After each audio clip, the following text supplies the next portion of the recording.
Hello, good morning, जोहार। मैं संजय और आप देख रहे हैं न्यूज झारखंड। चलिए जानते हैं आज की मुख्य 25 बड़ी खबरों को।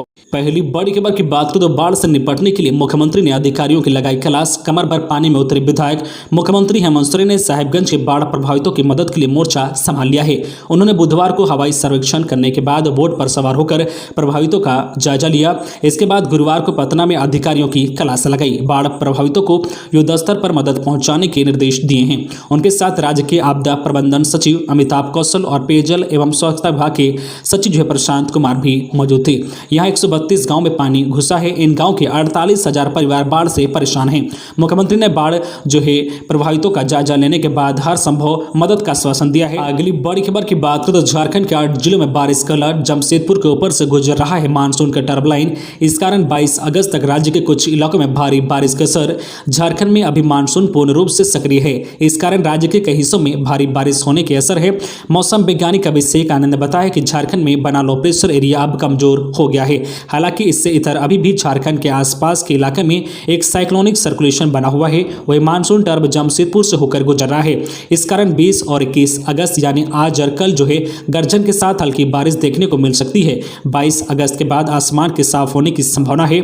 मौसम वैज्ञानिक अभिषेक आनंद ने बताया कि आज पूर्व सिंहभूम, सरायकेला, खरसावां, पलामू, गढ़वा, चतरा, कोडरमा, लातेहार और लोहरदगा में भारी बारिश होने की आशंका है। वहीं पिछले 24 घंटे के दौरान राज्य में मानसून पूर्ण रूप से सक्रिय रहा है। अगली बड़ी खबर की बात करें तो मोहर्रम आज संदिग्धों पर पुलिस रहेगी सख्त। राज्य भर में आज 20 अगस्त को मनाए जाने वाले मोहर्रम पर्व को लेकर सुरक्षा व्यवस्था कड़ी कर दी गई है। गोड्डा जिले के 136 संवेदनशील स्थानों पर दंडाधिकारी के साथ स्टैटिक फोर्स की तैनाती की गई है। इसको लेकर जो डीसी भोर सिंह यादव व एसपी जो है वाईएस रमेश ने संयुक्त आदेश जारी किया है। कोविड-19 की गाइडलाइन का पालन करते हुए पर्व मनाने की अपील की गई है। इस बार मोहर्रम में कोई जुलूस नहीं जो निकाला जाना है, ना ही कहीं भीड़ भाड़ किया जाना है, ताकि कोरोना संक्रमण के खतरे को कम किया जा सके। यही हाल झारखंड के अन्य जिलों में रहेगा। हर जिलों में चौकसी बढ़ा दी गई है। वही दूसरी ओर पर्वों को लेकर असामाजिक व जो आपराधिक तत्वों पर सभी थानों को नजर रखने को कहा गया है। इसके साथ ही अगर किसी के स्तर से माहौल खराब करने का प्रयास किया जाता है तो उसे जो है ऐसे तत्वों पर कठोर कार्रवाई करने के निर्देश दिए गए हैं और तत्काल ऐसे लोगों को गिरफ्तार करने के लिए भी कहा गया है। अगली बड़ी खबर की बात करें तो जिलों को दी गई कोवैक्सीन की 90,000 डोज। केंद्र सरकार की ओर से गुरुवार को राज्य सरकार को कोवैक्सीन टीके की 90,210 डोज उपलब्ध कराई गई है, जिसे जिलों को आवंटित कर दिया गया है। बता दें कि बुधवार को राज्य में कोविड टीके की 5,58,360 डोज उपलब्ध थी, जिसमें से 97,560 कोवैक्सीन एवं कोविशील्ड की 4,60,080 डोज शामिल हैं।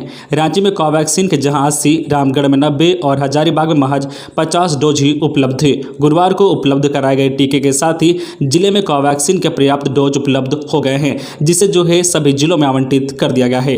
अगली बड़ी खबर की बात करें तो सोना सोबरम योजना के तहत लाभुकों को मिलेगी साड़ी, धोती एवं लुंगी। उरांव झारखंड के वित्त तथा खाद्य आपूर्ति मंत्री डॉक्टर रामेश्वर उरांव ने गुरुवार को कहा है कि राज्य सरकार 58 लाख राशन कार्डधारियों को सोना सोबरम योजना के तहत एक साड़ी, धोती, लुंगी उपलब्ध कराएगी।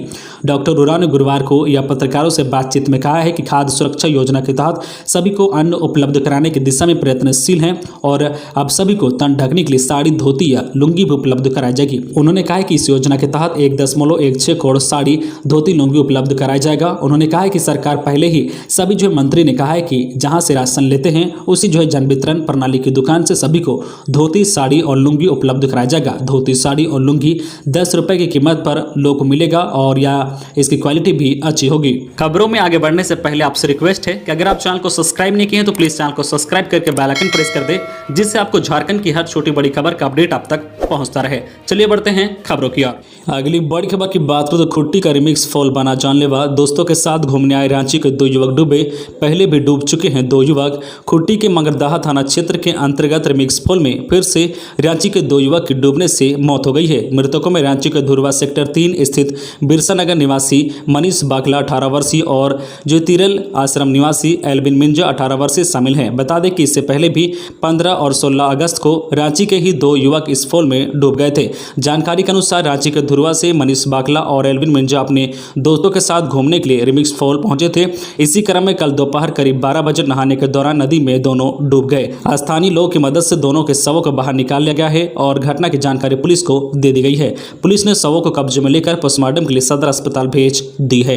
अगली बड़ी खबर की बात करें तो साहिबगंज में गंगा का रौद्ररूप, जलमग्न हुआ जिला, 18 वार्ड बुरी तरह से प्रभावित। साहिबगंज जिले में आई बाढ़ से लोग त्राहिमाम कर रहे हैं। बाढ़ ने अब तक के सारे रिकॉर्ड तोड़ दिए हैं। साहिबगंज जिले के 18 वार्ड बाढ़ से प्रभावित है। इसमें साहिबगंज के 12 और राजमहल के 6 वार्ड शामिल हैं। इसके अलावा 132 गांव में भी बाढ़ का कहर जारी है। यहाँ जो है 1.5 से 2 लाख की आबादी बाढ़ की चपेट में आ चुकी है। बाढ़ की जो विभीषिका को देखते हुए राज्य सरकार हरकत में है। मुख्यमंत्री हेमंत सोरेन ने साहिबगंज के बाढ़ प्रभावित इलाकों का हवाई सर्वेक्षण किया और जो है गुरुवार को भी लोगों से मिले और अधिकारियों को जल्द से जल्द लोगों तक राहत पहुंचाने के निर्देश दिए हैं। साहिबगंज में जो है बाढ़ प्रभावित इलाकों का दौरा करने के बाद आपदा सचिव जो है अमिताभ कौशल ने कहा है कि जिस तरीके से गंगा के जलस्तर में बढ़ोतरी हो रही है, इससे स्थिति और भयावह हो गई है। उन्होंने कहा कि बाढ़ की समीक्षा के बाद जिला प्रशासन को विशेष दिशा निर्देश दिए गए हैं। अधिकारियों से कहा गया है कि दियार इलाकों से जो भी लोग निकलना चाहते हैं उन्हें सुरक्षित स्थानों पर लाया जाए। साथ ही प्रभावित लोगों के बीच राहत सामग्री जल्द से जल्द पहुंचाने को कहा गया है। अगली बड़ी खबर की बात करें तो 15 लाख रुपए के इनामी नक्सली गिरफ्तार। बिहार झारखंड में 30 पुलिसकर्मियों की हत्या का आरोपी नक्सली चतरा से पकड़ा गया। दूसरे गुट के 13 उग्रवादियों को भी मारने में था शामिल। चतरा पुलिस ने बिहार झारखंड में अब तक 30 पुलिसकर्मियों की हत्या के आरोपी भाकपा माओवादी के रीजनल कमेटी के सदस्य रमेश गंजू उर्फ अंकित उर्फ हरकेश उर्फ आजाद जी को गिरफ्तार कर लिया है। उस पर झारखंड और बिहार के विभिन्न थानों में इसके विरुद्ध 45 से अधिक मामले दर्ज हैं। यह जो है 15 लाख का इनामी नक्सली है। अगली बड़ी खबर की बात करें तो कोडरमा के डोमचांच थाना के एसआई 10,000 रुपए घूस लेते गिरफ्तार। केस में मदद करने के नाम पर मांगी थी 15,000 रुपए की रिश्वत। एंटी करप्शन ब्यूरो की टीम ने रंगे हाथ किया गिरफ्तार। डोमचांच थाना में पदस्थापित एएसआई रंजित कुमार झा को एंटी करप्शन ब्यूरो की टीम ने गुरुवार को 10,000 रुपए घूस लेते गिरफ्तार कर लिया है। रंजित कुमार ने डोमचांच थाना में दर्ज एक केस के नाम पर 15,000 रुपए घूस की मांगी थी। जो है आवेदक ने एंटी करप्शन ब्यूरो को इसकी जानकारी दी। इसके बाद एंटी करप्शन ब्यूरो ने एएसआई को रिश्वत लेते रंगे हाथ गिरफ्तार किया है। दरअसल जो है आवेदक नीलेश कुमार की पत्नी द्वारा हिमांशु कुमार के खिलाफ एफआईआर दर्ज कराया गया था। दूसरे पक्ष ने भी आवेदक पर मामला दर्ज कराया था। दोनों कांडों के जांचकर्ता एएसआई रंजित कुमार झा हैं। नीलेश कुमार से रंजित कुमार ने दोनों केस में डायरी लिखने और जमानत में मदद करने के लिए 15,000 रुपए घूस मांगी थी। अगली बड़ी खबर की बात करें तो गुमला में आईडी ब्लास्ट में एक ग्रामीण की मौत। मवेशियों को लेकर जंगल से वापस लौटते वक्त चारवाही का पैर आईडी पर पड़ा। अगले दिन पुलिस ने 100 किया बरामद। लोहरदगा गुमला जिले के सीमांत से सटे जुड़वानी के कमरदारा जंगल में बुधवार की देर शाम आईडी ब्लास्ट से जो बुद्धेश्वर नगेसिया उर्फ बंधु 43 वर्षीय की मौत हो गई है। वह जुड़वानी गांव का रहने वाला था। इस ब्लास्ट में उनके मवेशियों की भी मौत हुई है। आईडी ब्लास्ट की इस घटना की एसपी डॉक्टर रहतशाम वकारिब ने भी पुष्टि की है। इधर गुरुवार की सुबह पुलिस जंगल में पहुंची और शव को पोस्टमार्टम के लिए भिजवाया है। दरअसल जो बुधवार को अहल सुबह बुद्धेश्वर नगेसिया अपनी मवेशियों के साथ लेकर जंगल की ओर चराने गया था। देर शाम के करीब 4 बजे जो मवेशियों को लेकर अपने घर वापस लौट रहा था। इसी दौरान नक्सलियों द्वारा अपनी सुरक्षा को लेकर जंगल में बिछाए गए आईडी के ऊपर एकाएक उसका पैर पड़ गया और जोरदार विस्फोट हुआ। इस विस्फोट में जो है बुद्धेश्वर की मौत हो गई। अगली बड़ी खबर की बात करें तो बढ़ाया गौरव। पढ़ाने के लिए इनोवेटिव आइडियाज ईजाद करने वाले जमशेदपुर शहर के शिक्षक मनोज सिंह को मिलेगा राष्ट्रीय पुरस्कार। बच्चों को पढ़ाने के लिए इनोवेटिव आइडियाज ईजाद करने वाले हिंदुस्तान मित्र मंडल मध्य विद्यालय के शिक्षक मनोज कुमार सिंह का चयन राष्ट्रपति शिक्षक पुरस्कार के लिए हुआ है। 5 सितंबर को राष्ट्रपति भवन में इन्हें पुरस्कृत किया जाएगा। इस साल राष्ट्रपति शिक्षक पुरस्कार के लिए झारखंड से एकमात्र इनका ही चयन हुआ है। इससे पहले मनोज लगातार 3 बार 2017, 2018 व 2019 में राज्य स्तरीय शिक्षक पुरस्कार से सम्मानित हो चुके हैं।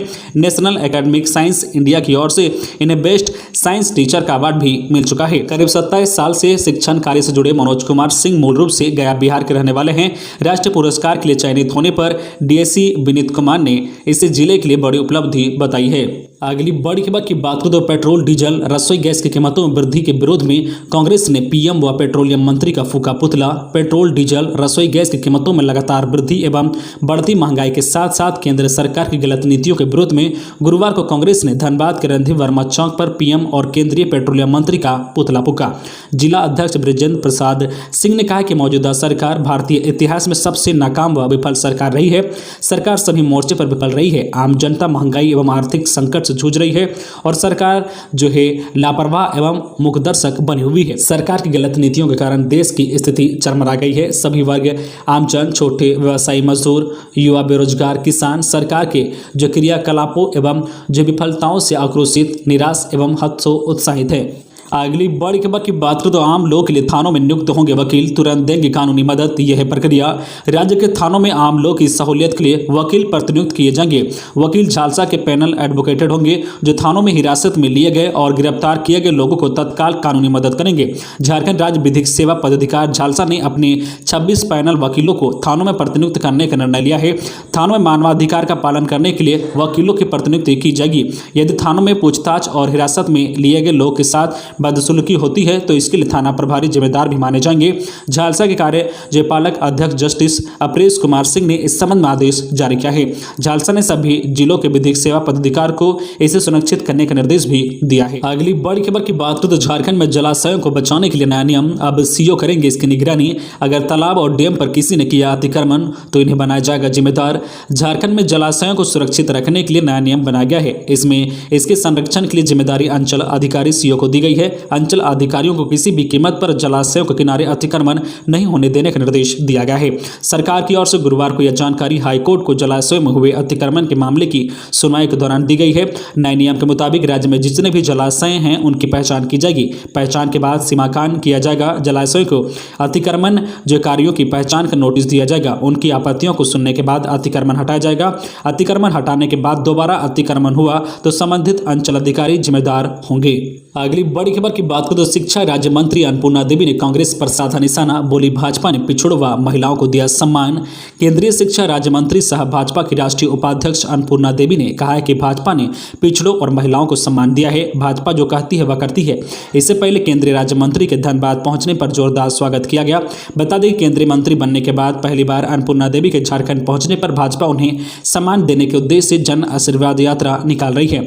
केंद्रीय जो है शिक्षा राज्य मंत्री ने गुरुवार को धनबाद के सर्किट हाउस में पत्रकारों से बातचीत करते हुए कहा है कि कांग्रेस पार्टी केवल महिलाओं पिछड़ों का वोट लेते रही है, कभी उन्हें सम्मान नहीं दिया है। जबकि प्रधानमंत्री नरेंद्र मोदी के नेतृत्व वाली भाजपा नीति सरकार में पिछड़ों महिलाओं को सही मायने में सम्मान मिला है। वर्तमान केंद्र सरकार में ओबीसी के 27% मंत्री है, साथ ही 11 महिलाएं पहली बार मंत्री बनी हैं। आजाद भारत के इतिहास में इतना जो है प्रतिनिधित्व किसी सरकार में नहीं मिला। अगली बड़ी खबर की बात करें तो देवघर, गोड्डा व दुमका बनेंगे 13 हाईवे विलेज। हर 50 किलोमीटर पर यात्रियों के लिए विकसित होगी जन सुविधाएं। गोड्डा लोकसभा क्षेत्र में पड़ने वाले 4 नेशनल हाईवे के किनारे 13 हाईवे विलेज विकसित करने की तैयारी की जा रही है। यहाँ एक ही स्थान पर सभी सुविधाएं प्रदान की जाएगी। गोड्डा सांसद डॉक्टर निशिकांत दुबे की मांग पर केंद्रीय सड़क परिवहन एवं राजमार्ग मंत्रालय हाईवे विलेज तैयार करने पर सहमत हो गया है। सांसद डॉक्टर निशिकांत दुबे ने करीब 1.5 साल पहले केंद्रीय सड़क परिवहन एवं राजमार्ग मंत्री नितिन गडकरी को देवघर, गोड्डा व दुमका में कुल 13 जगहों पर हाईवे विलेज विकसित करने के लिए पत्र लिखा था। केंद्रीय मंत्री नितिन गडकरी ने अब उनके पत्र का जवाब दिया है। कहा है कि इन सभी 13 जगहों पर विलेज हाईवे जो है डेवलपमेंट करने के लिए डीपीआर बनाने के काम शुरू करने का निर्देश दिया गया है। अगली बड़ी खबर की बात करें तो राज्य में 15 अक्टूबर तक अतिक्रमण हटाने पर लगी रोक। बार बार स्टेटमेंट बदलने पर कोर्ट ने रांची डीसी को लगाई फटकार। जल स्रोतों पर अतिक्रमण के मामले में जनहित याचिका पर हाईकोर्ट में सुनवाई के दौरान जो हाईकोर्ट ने मौखिक टिप्पणी करते हुए कहा कि अदालत गरीबों के साथ है लेकिन उनके पुनर्वास का उपाय सरकार के पास नहीं है। अदालत जो है रांची को बचाना चाहती है लेकिन कोर्ट जो है निर्मम नहीं हो सकती है। न्याय सबके लिए समान होना चाहिए, इसलिए गरीबों को नोटिस के बाद थोड़ा समय देना चाहिए ताकि वे अपनी जो व्यवस्था कर सके। अदालत ने मानसून तक अतिक्रमण हटाने पर रोक लगा दी है। यह 15 अक्टूबर तक रोक जारी रहेगी। अगली बड़ी खबर की बात करें तो छात्रों को सैनिक स्कूल में प्रवेश मिलना सुखद। डॉक्टर नीरा कोडरमा विधायक डॉक्टर नीरा यादव ने एक बयान जारी कर सैनिक स्कूल तिलैया में शैक्षणिक सत्र 2021-22 में बालिकाओं का नामांकन शुरू किए जाने पर हर्ष व्यक्त किया है। उन्होंने कहा कि इससे छात्राओं को ऊंची उड़ान भरने के लिए मौका मिलेगा। उन्होंने कहा कि राज्य की शिक्षा मंत्री रहने के दौरान उनके द्वारा इस दिशा में प्रयास किया गया था जिसका परिणाम अब सामने आया है। अब महिलाएं भी बढ़ चढ़ कर देश की जो है सम्मान में अपना योगदान दे सकेगी। इसके लिए केंद्र सरकार व रक्षा मंत्रालय बधाई के पात्र हैं। अगली बड़ी खबर की बात करें तो गिरिडीह में वार्ड सदस्य रिश्वत लेते पंचायत सेवक को एंटी करप्शन ब्यूरो ने दबोचा। बिना पैसे दिए नहीं होता था काम। तीसरी पंचायत भवन के प्रांगण में भाजपा कार्यकर्ता सब भंडारी के वार्ड सदस्य अजय यादव से 3000 रुपये घूस लेते पंचायत सेवक महेश्वर राय को धनबाद की निगरानी टीम ने गुरुवार को धर दबोचा है। बताया जाता है कि पंचायत सेवक ने अजय यादव से 15वें वित्त आयोग अंतर्गत चबूतरा निर्माण योजना के पूर्ण होने की राशि की निगरानी करने के लिए 10,000 रुपये की मांग की थी। अजय यादव ने 3000 रुपये गुरुवार बाद दोपहर को महेश्वर राय को देने गया। इसी बीच जो टीम ने पंचायत सेवक को धर दबोचा। तो ये थी आज की झारखंड की टॉप बड़ी खबरें। इसी तरह झारखंड की हर छोटी बड़ी खबर देखने के लिए आप हमारे चैनल न्यूज झारखंड चैनल को सब्सक्राइब करके बेल आइकन प्रेस कर दीजिए, जिससे आपको झारखंड की हर छोटी बड़ी खबर का अपडेट आप तक पहुंचता रहे। तो आज के लिए बस इतना ही, हमें दीजिए इजाजत, फिर मिलते हैं नेक्स्ट न्यूज में।